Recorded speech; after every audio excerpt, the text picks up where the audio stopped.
మనిషై పుట్టినవాడు కారాదు మట్టి బొమ్మ, పట్టుదలే ఉంటే కాగలడు మరో బ్రహ్మ. కృషి ఉంటే మనుషులు ఋషులవుతారు, మహాపురుషులవుతారు, తరతరాలకు తరగని వెలుగవుతారు, ఇలవేలుపులవుతారు. ఎవరైనా గట్టి ప్రయత్నం చేసి అసాధ్యాన్ని సుసాధ్యం చేస్తే వారిని భగీరథునితో పోల్చుకుంటాం. ఎవరి భగీరథుడు, ఏమా ప్రయత్నం, వివరంగా తెలుసుకుందాం. భగీరథుడు త్రేతాయుగంలో ఇక్ష్వాకు వంశానికి చెందినవాడు. శ్రీరాముడు కూడా ఇదే వంశానికి చెందినవాడు.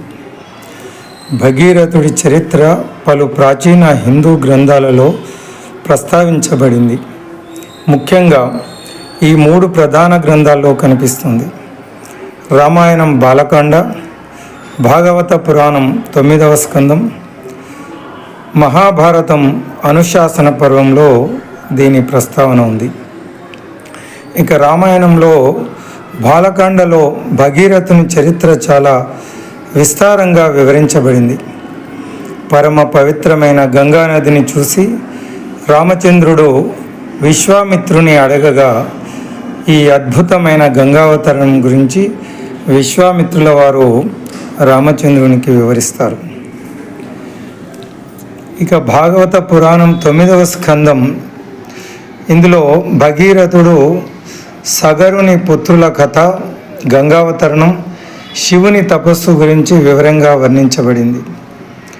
ఇక మహాభారతం అనుశాసన పర్వం, ఇందులో కూడా భగీరథుని గంగా తపస్సు, ఆమె భూమికి అవతరించిన విధానం గురించి సంక్షిప్తంగా పేర్కొనబడింది.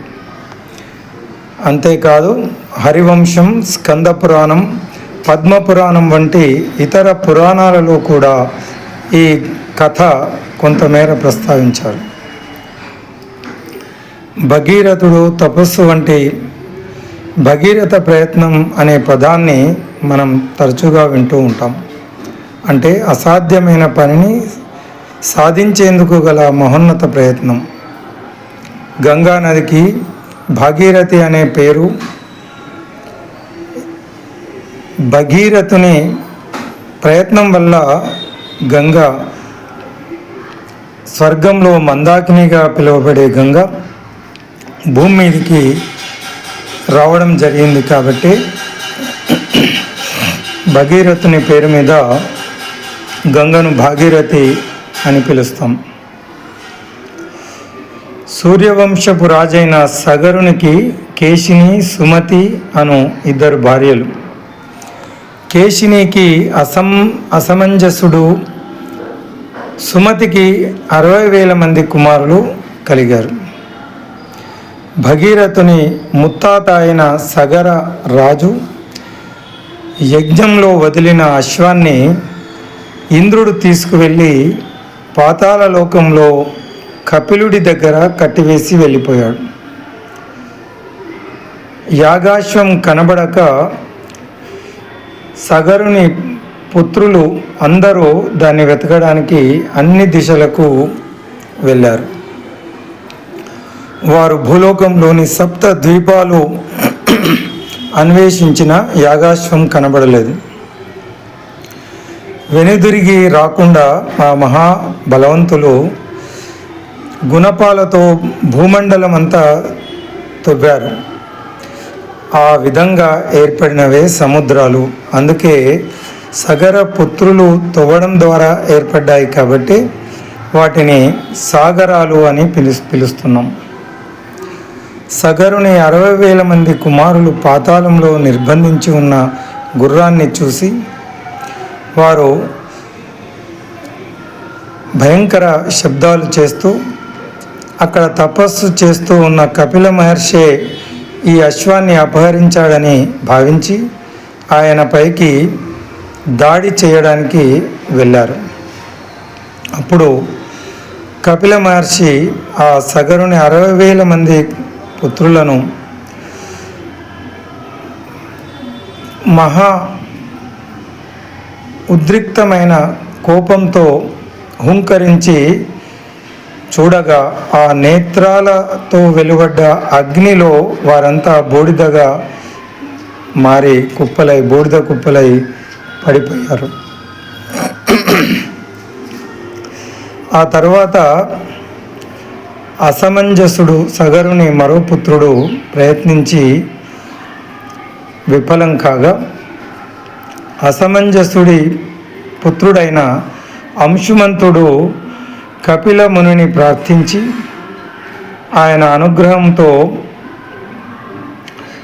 ఆ అశ్వాన్ని తీసుకువెళ్ళి యాగ సమాప్తి చేశాడు. కపిల మునిని ప్రార్థించగా ఆయన అనుగ్రహించి, ఈ ముని శాపం వల్ల మీ తండ్రులు 60,000 మంది బూడిద కుప్పలైపోయారు. వారికి పుణ్యగతులు ప్రాప్తించాలంటే ఆ స్వర్గలోకంలో ఉన్నటువంటి దివిజ గంగను, మందాకినిగా పిలువబడే ఆ గంగ ఈ బూడిద కుప్పలపై ప్రవహిస్తే తప్ప వారికి పుణ్యగతులు ప్రాప్తించవు అని సెలవిచ్చారు కపిలముని. కపిలమునికి అంశుమంతుడు నమస్కరించి ఆ యాగాశ్వాన్ని తీసుకుని వెళ్ళి యాగాన్ని పరిసమాప్తి గావించాడు. అంశుమంతునికి రాజ్యమిచ్చి సంసార బంధాలు తెంచుకొని మోక్షం పొందాడు సగర చక్రవర్తి. అంశుమంతుడు తండ్రులకు పుణ్యగతులు కలిగించడానికి స్వర్గంలో ఉన్న గంగానది కోసం తపస్సు చేసి అది సాధించకుండానే మరణించాడు. తరువాత అతని కొడుకు దిలీపుడు ఘోరమైన తపస్సు చేశాడు, కానీ భూలోకానికి గంగను తీసుకురాకుండానే మరణించాడు. ఆయన వల్ల కాలేదు. సగరుని పుత్రులకు ఉత్తమ గతులు లభించాలంటే దివిజ గంగను పాతాళానికి తేవలసి ఉంది. అది పొందే వరకు సగరుని కుమారుల అంత్యక్రియలను నిర్వహించే బాధ్యత తరతరాలుగా సంక్రమిస్తూ వచ్చింది. సగరుని పుత్రుడైన అసమంజసుడు, ఆయన పుత్రుడైన అంశుమంతుడు, ఆయన పుత్రుడైన దిలీపుడు, ఇలా వారంతా ప్రయత్నించి విఫలమై ఇక ఈ దిలీపుని కుమారుడైన భగీరథుడు అయోధ్య సింహాసనాన్ని అధిరోహించిన తర్వాత తన తాతలకు ఉత్తమగతులు ప్రాప్తించాలని గంగాదేవిని ప్రార్థించడానికి హిమాలయాల్లో తపస్సు చేశాడు. భగీరథుని తపస్సుకు మెచ్చి గంగాదేవి ప్రత్యక్షమై స్వర్గం నుండి భూమికి దిగితే తన దూకుడు శక్తిని తట్టుకోవడం కష్టమని, దానిని తట్టుకోవాలంటే జడలు కట్టిన జుట్టు, నీలకంఠం ఉన్న ఆ పరమశివుడు మాత్రమే దానిని భరించే శక్తి కలిగి ఉన్నాడని, భూమి దాన్ని తట్టుకోలేదని ఈ భగీరథునికి తెలియజేస్తుంది గంగాదేవి. ఇక భగీరథుడు పరమశివుని అనుగ్రహం పొందడానికి మళ్ళీ పరమశివుని గురించి అద్భుతమైన తపస్సు ఆచరిస్తాడు. ఆ భగీరథుని ఘోరమైన తపస్సును చూసి మెచ్చి అనుగ్రహించిన పరమశివుడు ఆ దివిజ గంగను భూమికి రాగానే తన తలపై మోపి జటాజూటంలో బంధించడానికి అంగీకరించి అలా బంధిస్తాడు. గంగాదేవి అహంకారాన్ని తొలగించడానికి పరమశివుడు ఆ గంగను తన జటాజూటంలోనే బంధించి ఉంచుతాడు.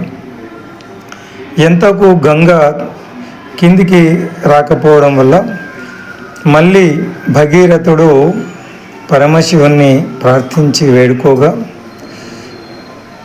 దానివల్ల గంగాదేవికి గర్వభంగం కలిగి ఆమె కూడా పశ్చాత్తాపాన్ని పొంది ఉన్న పరిస్థితిలో ఇక పరమశివుడు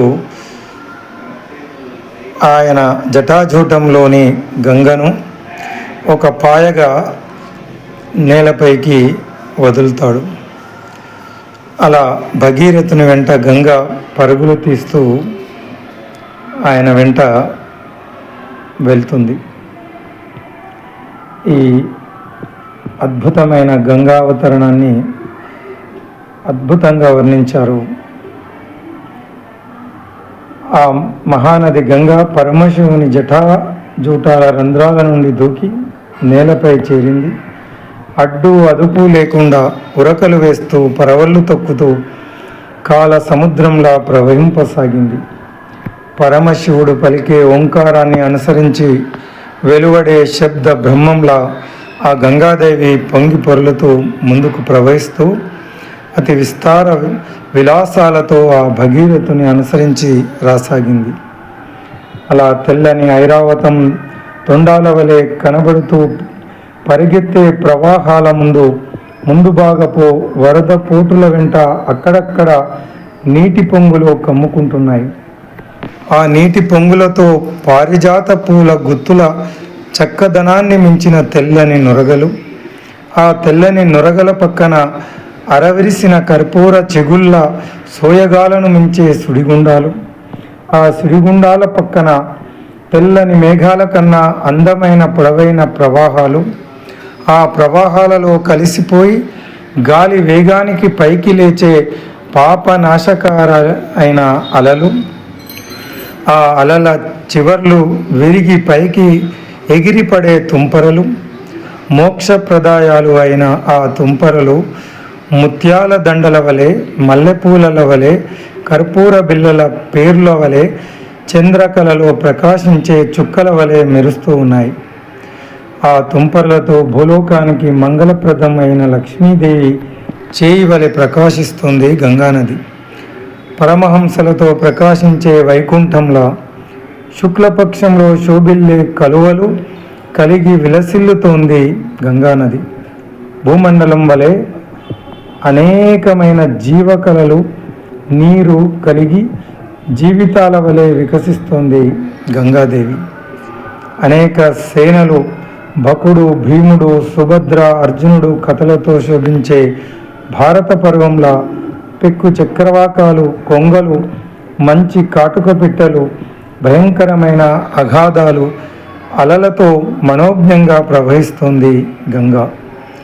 శ్రీరాముని హృదయంలా తన నీటిలో మునిగిన వారికి పాపనాశనం చేస్తూ భగీరథుని అనుసరిస్తోంది.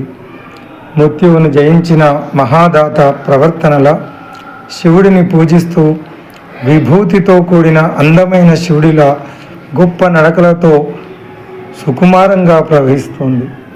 క్రౌంచ పర్వతాదులను గెలిచిన కుమారస్వామి చరిత్రలాగా కొంగలు మున్నగు వానితో జయకరమై వెళ్తుంది. అర్జునుని రథంలా, సూర్యుని గుర్రాల వేగంతో శ్రీరామునికి వనవాసం కలిగించిన మందర ఆలోచనల గొప్పవడిగా పెద్ద పెద్ద తోటలు, కొండలు, అడవులలో ప్రవహిస్తుంది. మన్మధుని జెండా వంటి మొసళ్లతో విలసిల్లుతోంది. మన్మథ బాణం వలె తనలో కలిసిన ఇతర ప్రవాహాలతో పోటీపడి సాగుతోంది. మన్మధుని చిగురుటాకు బాకు వలె, చెరుకు ఆకు బాకు వలె బాటసారుల తాపాన్ని తొలగిస్తుంది. అల్పుల అధికుల పట్ల సమత్వం కల యమదండం వలె ఎత్తు పల్లాలు లేకుండా సమానంగా ప్రవహిస్తుంది. చందో శాస్త్రంలా ఎల్లప్పుడూ పెద్ద అలల శబ్దాలు అనే గురువులు చిన్న అలల శబ్దాలనే లఘువులతో మంచి బిగువు వేగంతో నడుస్తుంది. గణిత శాస్త్రంలా ఘనములకు ఉన్నట్లు పొడవు, వెడల్పు, ఎత్తు కలిగి ఘనమూలంతో దట్టమైన వేర్లు కలిగి మార్గ మధ్యంలో వర్గమూలాలతో సజాతి వేర్లు కలిసి మిశ్రమ భిన్నాల వలె వేరు జాతులు కలిసిన విరాజిల్లుతోంది. పరస్పరం రాసుకునే పొదరిన్లతో విడిపడ్డ లోయలతో భయంకరంగా ప్రవహిస్తుంది. చక్కటి స్థుతులు కల భగవద్గీత సహితమైన భీష్మ పర్వంలా సుకరమైన శబ్దాలతో సాగుతోంది.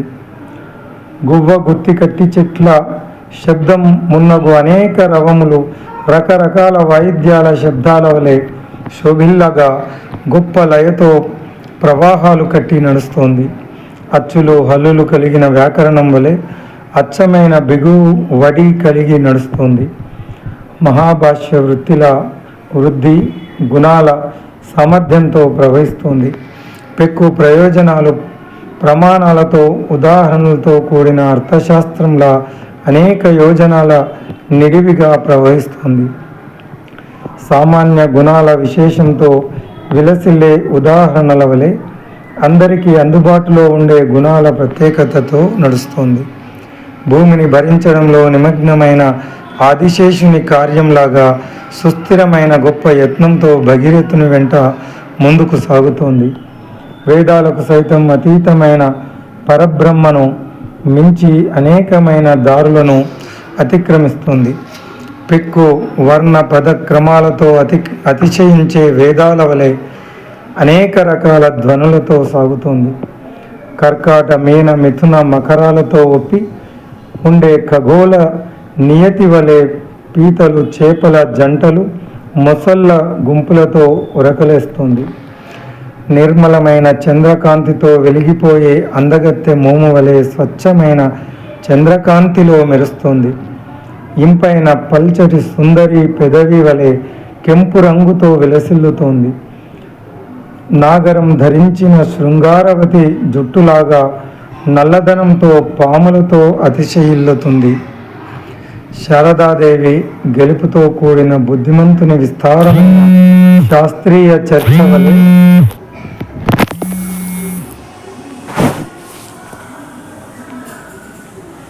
శాస్త్రీయ చర్చ వలె విస్తారమైన సరస్వతీ నది సంగమం విలసిల్లుతోంది. అఖిల సంతానానికి బ్రతుకు తెరువై శుభకరమై ఆకారంతో కూడిన సుందరాంగి చనుదోయి సొగసుతో ప్రవహిస్తోంది. సుందరాంగి మందహాసంలో చంద్రభాగ సౌభాగ్యాన్ని అతిశయించి నడుస్తోంది. గొప్ప ఒడ్డానాలు ధరించిన కన్యలతో విహరించే అదృష్టవంతుని వివాహంలా భూమి నిండా విస్తరించిన ప్రవాహంతో పరిగెడుతుంది. తార తన చేతితో సుగ్రీవుని తాకినట్లు యమునా నదిని సుందరంగా ఆప్యాయంగా స్పర్శించి భగీరథుని కూడా కొనసాగుతుంది. భీముని రథం విజృంభణాన్ని అడ్డుకుంటున్న కర్ణుని బాణవర్షం వలె భీమరథీ నది వడిని అడ్డుకుంటూ సాగుతుంది. నీటిని చిమ్మే ఏనుగు తొండం చివర వలె పైకెత్తబడిన తామరతో అతిశయించి విజృంభిస్తుంది. మంచి సరసం తెలిసిన రంభ నిండు ముఖం వలె మంచినీటితో అతిశయించి ప్రవహిస్తుంది. సముద్రుని గర్వం సర్వం భంగపరిచిన శ్రీరామచంద్రుని మోము ముడివలే సింధు నది గర్వాన్ని భంగపరుస్తూ ప్రవహిస్తుంది. దరిచేరిన దుశ్శాసనుని దుర్మధాన్ని విరగగొట్టే భీముని గదాఘాతంలా తనలో మునిగిన వారి మహాపాపాలను తొలగిస్తూ పారుతోంది. మాటిమాటికి కదలాడే కంకణాలు అలంకరించిన వేశ్య మణికట్టు వలె మళ్ళీ మళ్ళీ పారే నీటి బిందువులతో నిండి ప్రవహిస్తుంది. కల్మషరహితమైన కృతయుగంలా కల్మషాలు లేని నిర్మల జలాలతో ప్రవహిస్తుంది. గొప్ప తెలుపుతో ప్రకాశించే బ్రహ్మదేవుని మోముల వలె గొప్ప బ్రాహ్మణ జాతితే ఆశ్రయించబడుతూ కొనసాగుతోంది. అనేక దీర్ఘాలతో బిందువులతో విసర్గలతో విలసిల్లే అక్షరాల గుణింతాలలాగా అధికమైన నీటి బిందువులు వెదజల్లుతూ ప్రయాణిస్తుంది. గంభీరమైన భావాలతో మధురమైన అధ్యాయాలతో కూర్చబడిన కావ్యంలా లోతైన స్వభావంతో తీయని నీటితో విరాజిల్లుతోంది. నందనందనుడు కల మధురానగరంలా గొప్ప ఆనందానికి నందనవనంలాగా అలరారుతోంది. ఇంద్రుడు ప్రవహించే నందనవనం వలె ఇంద్రుడు విహరించే నందనవనం వలె కౌశికీ నదితో విహరిస్తూ ఉంది. ఇంద్రుడి గుర్రం ఉచ్చైశ్రవం వలె ధ్రువమైన మంచి దశతో ఎడతెగని ప్రవాహాలతో ప్రవహిస్తుంది. విష్ణు చింతగల ధ్రువుని భావాల వలె లోక పరిశీలన కలిగి నడుస్తుంది. ప్రశస్తమైన విష్ణుమూర్తి దక్షిణావర్త శంఖం వలె కుడివైపుకి మరటలు కలిగి సాగుతోంది. ఉత్తర వివాహం వలె మిక్కిలి నరానందం కలిగి పారుతోంది. ఆశ్రయించిన భక్తుడు ప్రహ్లాదునికి గొప్ప వైభవాలను ప్రసాదించిన నరసింహుని గోళ్ళ వలె ఆశ్రయులకు మిక్కిలి ఆహ్లాదాన్ని కలిగిస్తూ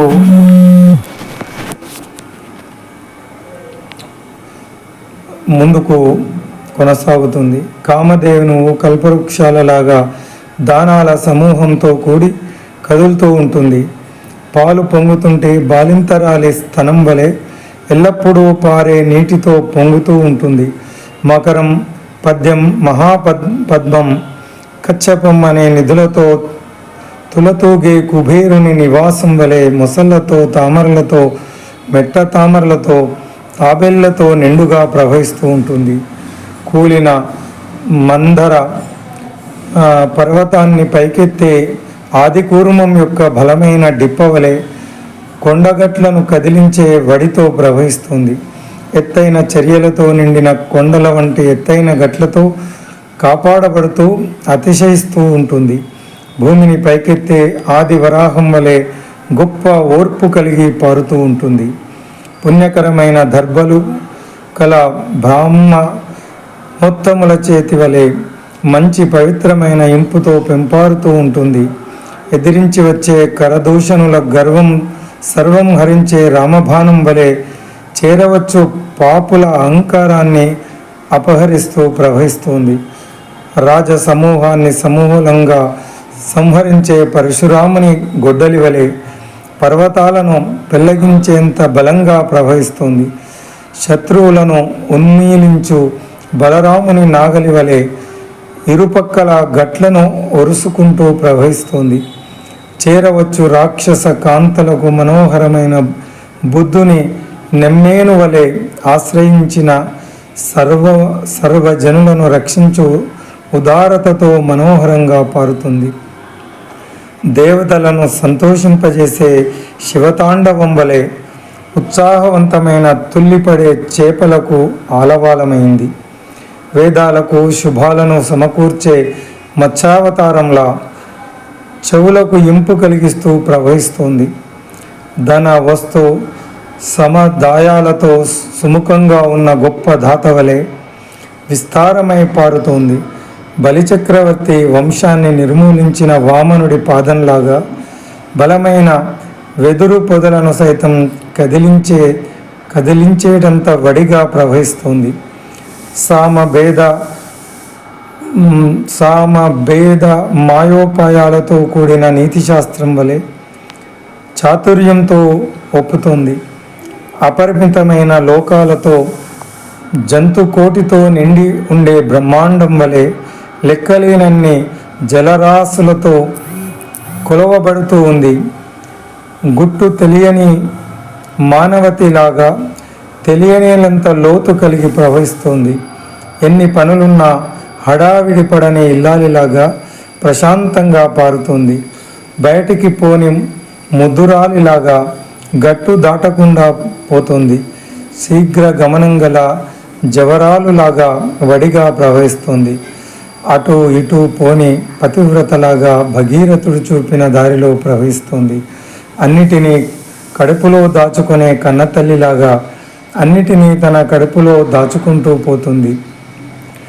భక్తుల కోరికలు తీర్చు దేవతలాగా తనను ఆశ్రయించిన వారి కోరికలు తీర్చుతూ ముందుకు ప్రవహిస్తుంది. అలా క్రమక్రమంగా పరిమితులను దాటి మాటకు మనసుకు అందకుండా భగీరథుని వెంట ప్రవహిస్తుంది గంగాదేవి. దారిలో జన్నుముని ఆశ్రమాన్ని ముంచెత్తి జాహ్నవి అయ్యింది. అలా ముంచెత్తగా ఆ జన్ను మహర్షి ఆగ్రహానికి గురై ఆయన ఆ గంగా నది జలాలనంతా ఆయన నోటిలో అవపోసనం పడతాడు. గంగ వెనుతిరిగి చూడగా కనిపించకపోగా విషయం గ్రహించిన భగీరథుడు ఆ గంగను వదిలిపెట్టవలసిందిగా జన్ను మహర్షిని వేడుకుంటాడు. భగీరథుని ప్రార్థనకు అనుగ్రహించి జన్నుముని గంగాదేవిని తన చెవి ద్వారా వదిలిపెట్టాడట. అలా జన్ను మహర్షి ద్వారా వదలబడింది కాబట్టి గంగాదేవికి జాహ్నవి అనే పేరు వచ్చింది. ఆ విధంగా భగీరథుడు ఆ జన్ను మహర్షి అనుగ్రహాన్ని పొంది తిరిగి ఆ గంగను తన వెంట తీసుకొని బయలుదేరుతాడు. అలా ఆ గంగాదేవి పాతాళానికి చేరి సగరుని పుత్రులకు ఉత్తమ గతులను ప్రసాదించింది. ఇది అద్భుతమైనటువంటి గంగావతరణం, ఆ అద్భుతమైన వర్ణన. ఆ పరమ పవిత్రమైన గంగా మన కర్మభూమి, ధర్మభూమి, మన భారతదేశంలో ప్రవహించడం మనందరి అదృష్టం. ఈ భగీరథ ప్రయత్నం పురాణ కథ ఆధారంగా భగీరథ ప్రయత్నం అనే మాట వాడుకలోకి వచ్చింది మిత్రులారా. అతని కృషికి గుర్తుగా దేవప్రయాగ వద్ద అలకానంద నదిలో కలిసే వరకు నది ప్రధాన ప్రవాహాన్ని స్థానికులు భాగీరథి అని పిలుస్తారు. పాతాళం వైపు ప్రవహిస్తున్నప్పుడు గంగ జాహ్నవి మహర్షి ఆశ్రమాన్ని ముంచెత్తింది. ఆ దేవత అహంకారాన్ని శిక్షించడానికి ఋషి నదిని మింగేశాడు. భగీరథుని పట్టుదలతో కూడిన విన్నపంతో ఋషి తన చెవి ద్వారా నదిని బయటకు నెట్టాడడానికి కాబట్టి ఆ దేవతను గంగాదేవిని జాహ్నవి అని పిలుస్తూ ఉన్నాం. గొప్ప తపస్సు పరమనిష్టగా చేసి భగీరథుడు అనేక అడ్డంకులను ఎదురైన వాటిని అధిగమించి మరి అవిశ్రాంత ప్రయత్నం ద్వారా గంగా నదిని భూమిపైకి తీసుకువచ్చే విజయవంతమయ్యాడు. కాబట్టి ఆనాటి నుండి ఈనాటికి భగీరథుని చరిత్ర ప్రయత్నానికి మారుపేరుగా ఆయనను మనం కొనియాడుతూ ఉన్నాం. అఖండమైన తన కీర్తి లతకు ఆధారంగా ఉండే స్తంభంగా పితృకార్యం చేశాడు. తన వంశానికి వాటిల్లిన ఆ అపకీర్తిని, కష్టాలను సర్వం తొలగించాడు. తన తాతలకు పుణ్యగతులు ప్రాప్తించడానికి భగీరథుడు ప్రయత్నించాడు. ఈ ప్రయత్నానికి స్ఫూర్తివంతమైన భగీరథుని ప్రయత్నం అందరికీ స్ఫూర్తినివ్వడమే కాకుండా పితృదేవతలకు తర్పణాలు ఇవ్వడంలో ఉన్న ప్రాధాన్యతను కూడా మనకు తెలియజేస్తుంది మిత్రులారా. పితృదేవతలకు పుణ్యగతులు ప్రాప్తించడానికి మరి వారి సంతానం, వారి వంశంలో ఉన్నటువంటి పుత్రులు, మనమలు వారి బాధ్యతను కూడా గుర్తు చేస్తుంది. మరి 3 తరాలు వారు ప్రయత్నించడం గమనించవలసిన విషయం. కాబట్టి చనిపోయిన పితృదేవతలకు ఉత్తమ గతులు ప్రాప్తించాలంటే వారి వారసులు చేయవలసినటువంటి కర్మకాండల ప్రాధాన్యతను భగీరథ వృత్తాంతం, గంగావతరణం మనకు గుర్తు చేస్తుంది. సగరుని 60,000 మంది పుత్రులు మరి సహజంగా మరణించకుండా ఒక ముని శాపం వల్ల మరణించారు. కాబట్టి ఈ సహజ మరణానికి ఉండే నియమాల కంటే ఈ ఆత్మహత్యలు, యాక్సిడెంట్లు, ముని శాపాల వల్ల అసహజ మరణం పొందిన వారికి ఉత్తమ గతులు ప్రాప్తించాలంటే ఈ ప్రత్యేకమైన పూజల వల్ల ఈ గంగా జలాలలో, కాశీ, ప్రయాగ వంటి పుణ్యక్షేత్రాలలో వారికి పిండ ప్రదానం శాస్త్రయుక్తంగా వారసులు చేసినప్పుడే వారికి ఉత్తమ గతులు ప్రాప్తిస్తాయి. ఇది మనకు తరతరాలుగా మనకు ఈ గొప్ప నియమాలను మన సంస్కారాలను మనకు తెలియజేస్తున్నటువంటి భగీరథ వృత్తాంతం మిత్రులారా. ఓం తత్ సత్.